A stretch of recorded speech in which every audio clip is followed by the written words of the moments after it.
from Jacksonville, Florida, weighing in at 268 pounds, the WWE Universal Champion. Every superstar has a goal in WWE, and Buzz told me he's aiming high with his. He wants to have a career that one day is recognized with a spot in the WWE Hall of Fame. Premature to start that discussion, but his career is definitely trending in the right direction for that to at least be possible.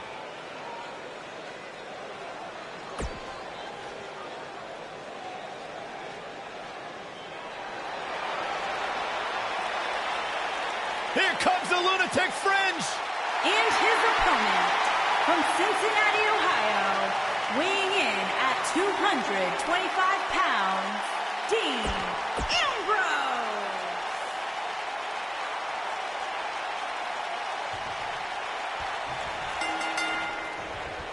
This should be an incredible matchup. I mean, both men have extensive offensive repertoires, lasting endurance, and an insatiable appetite to be number one. The abuse these competitors are about to put themselves through with the hope of being the last one standing is almost hard to imagine.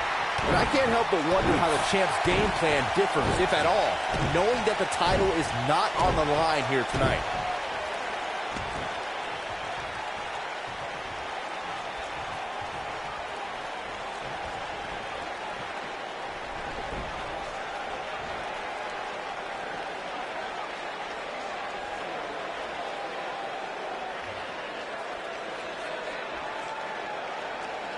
It's no secret, guys, that the last man standing match tests a superstar. Oh, my goodness!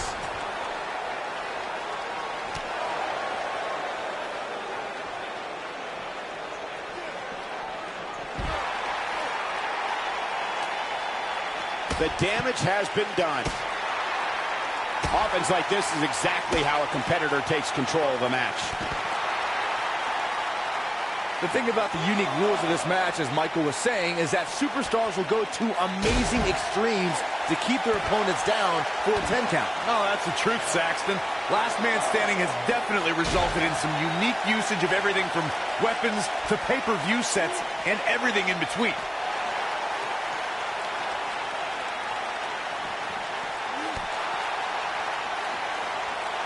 Got the full Nelson. Slam! He's making a statement here with this attack. The reason they call Dean Ambrose a lunatic fringe is because he doesn't know when to give up, doesn't know when to stop. I don't believe I've ever seen a superstar as unpredictable as Dean Ambrose. Oh, I think this man means business. Nicely executed. Nicely executed. To elaborate further on Michael's point on why Dean Ambrose is the lunatic fringe, when Ambrose wrestled in Puerto Rico, he had ice cubes and batteries thrown at him. And he called that a beautiful thing. Well, only Dean Ambrose would be so twisted to enjoy that, but I don't know if Dean ever had a mind, but if he did, he lost it a long time ago.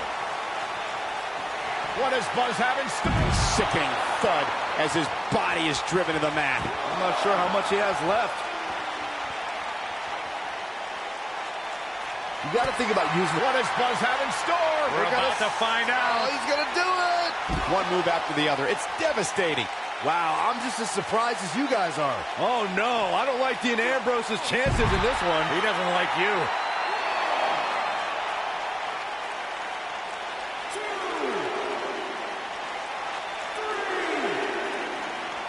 Both of these competitors have so much resolve, it's going to take a minor miracle to keep one of them down. Good point by Byron earlier. If there's an opening to execute the finisher, you got to take it. The last thing you want to do is let your opponent hang around for no reason. I can tell you, bad things happen when you do that. If you don't believe me, just go back and watch Skip versus Barry Horowitz from 1995.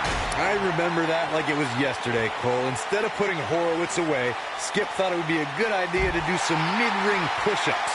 And as you were saying, the decision ultimately came back to haunt him. Up against the barrier now. I think that barrier might be the only thing holding him up. I think you're right. He's inflicting some serious pain here. Oh, boy, he is rolling. There's no recovering from that.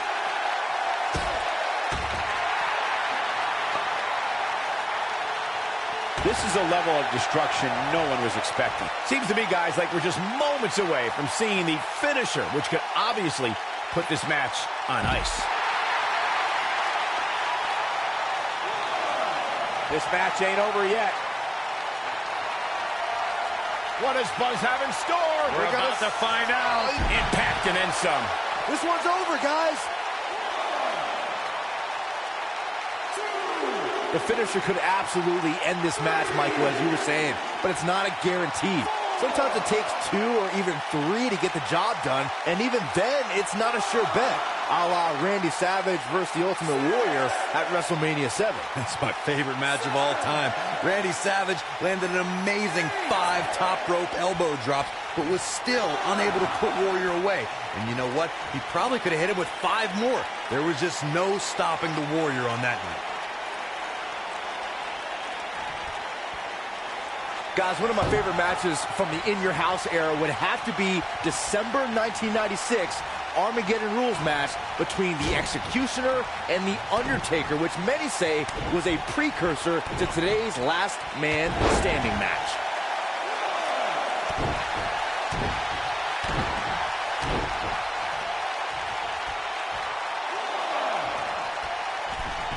As Byron was saying, Armageddon Rules was undoubtedly a precursor to today's Last Man Standing match. The difference then, however, was the referee began his 10 count only after a superstar pinned his opponent for the 3 count. And on that night, as Vince McMahon said on commentary, the Executioner was executed by the Undertaker.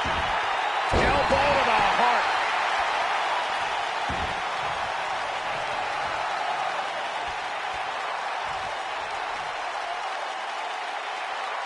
People have been wanting to see these guys go at it for a long time, and by the sound of this crowd, I think they're getting what they wanted.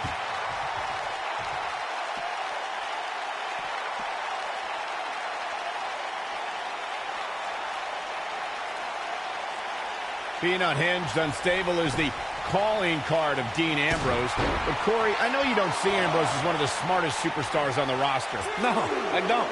However, I do see Ambrose as having an uncanny tolerance for pain. Doesn't matter how many car wrecks this lunatic puts himself through, Dean Ambrose doesn't have enough common sense to quit.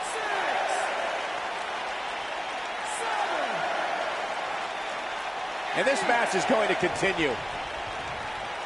The human body can only absorb so much of that. Oh boy, he is rolling.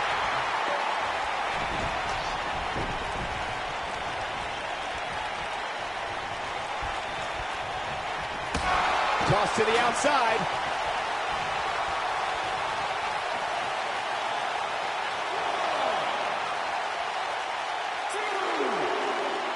Each of these competitors is looking for the slightest hint of weakness in the other.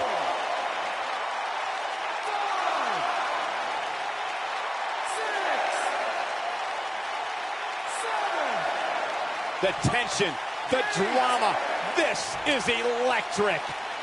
He's bringing it back inside the ring now. This might be it. Oh my.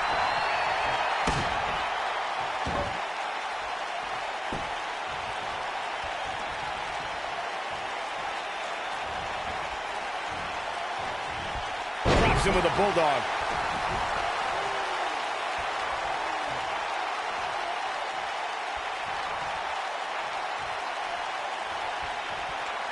I just can't get over the physicality of this match. It has been absolutely brutal.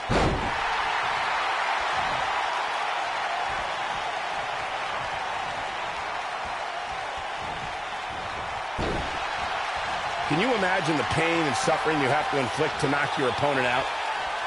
Sit-out powerbomb. Incredible impact.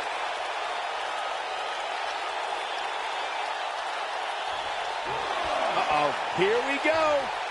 2, 3,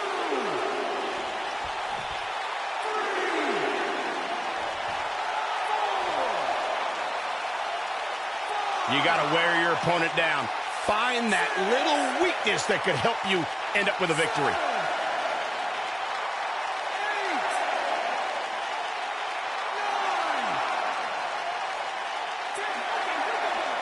9, 10. He's done it and stands tall over his competition.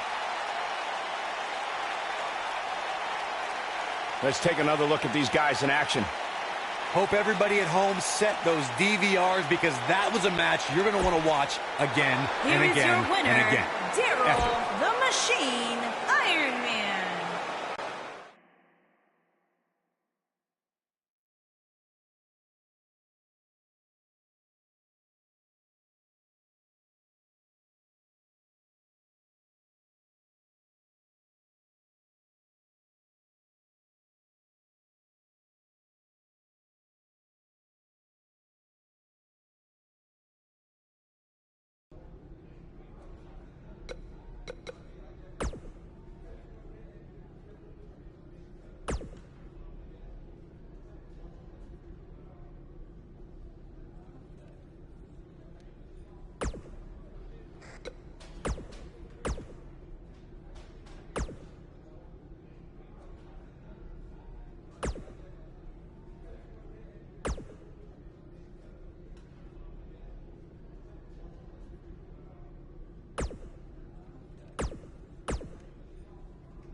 The wait is over. This one's for all the marbles, and it's coming up next. We have one of the best talents on the roster to date against Kane. Stakes don't get much higher than this. A title on the line.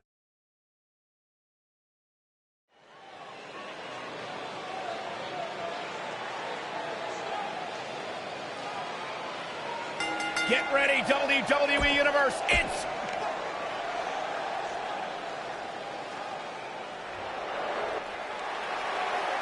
the Big Red.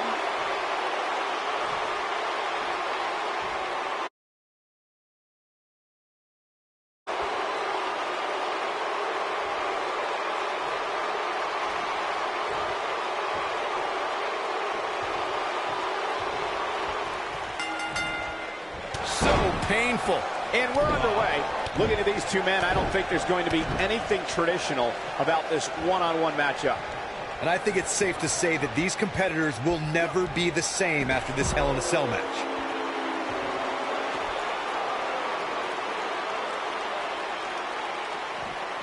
This guy can go toe-to-toe with anybody.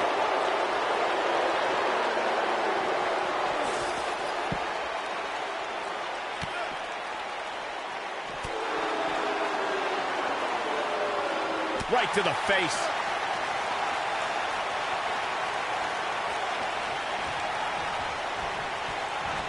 You can bet he's going to feel that in the morning. Oh, yeah. Oh, my goodness, what an impactful STO.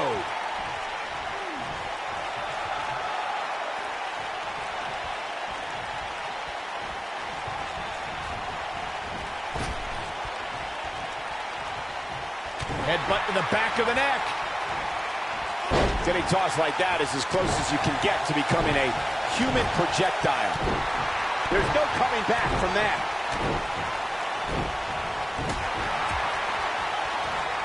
The force on that impact was unreal, guys. Nicely done. I can tell you guys that this arena sold out in record time, and a lot of that has to do with this match in the ring right now. This is easily one of the most anticipated title matches in recent memory. We got a cover. And Kane easily avoids the pinfall. Nah, not yet. Too early.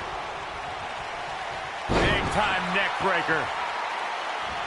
The champ to the top turnbuckle. Like you were saying, Michael, when news broke that this title match would take place here, I had dozens of people I know in and around the area calling and texting, just hoping I could get the tickets. That's how big this match is.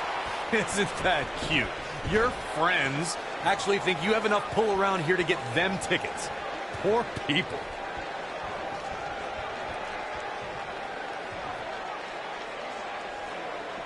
Kane showing some expert prowess here. I know anything is possible, but I just can't envision a new champ being crowned here tonight. The champ just comes into tonight with too much momentum.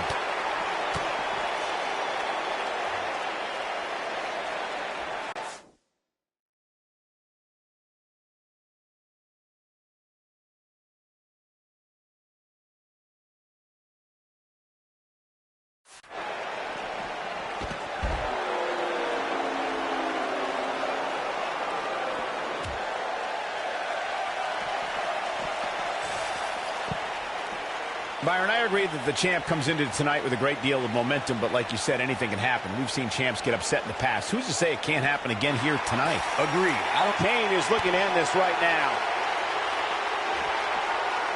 Oh, what a devastating move by Kane. I knew it was only a matter of time.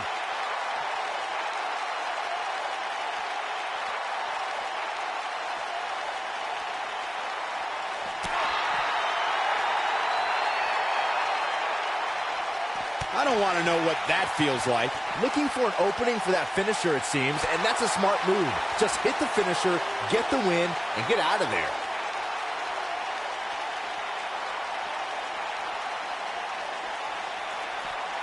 Perfectly executed.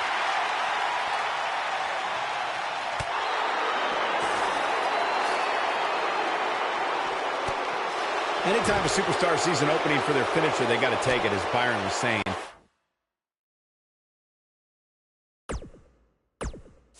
Elongating the match not only gives your opponent an opportunity to get back in it, but you're also running the risk of injury anytime you're in the ring longer than you have to be. Yeah, but sometimes you just enjoy beating somebody up, especially if you're in the ring with somebody like Saxton. Oh, the strength. Kane being tested here. The champ seems to have his number here tonight. Well, guys, it looks like the Cell is about to claim yet another victory. Driven back down to the mat with unbelievable power. That has got to be it. I don't know, the pinfall and the victory.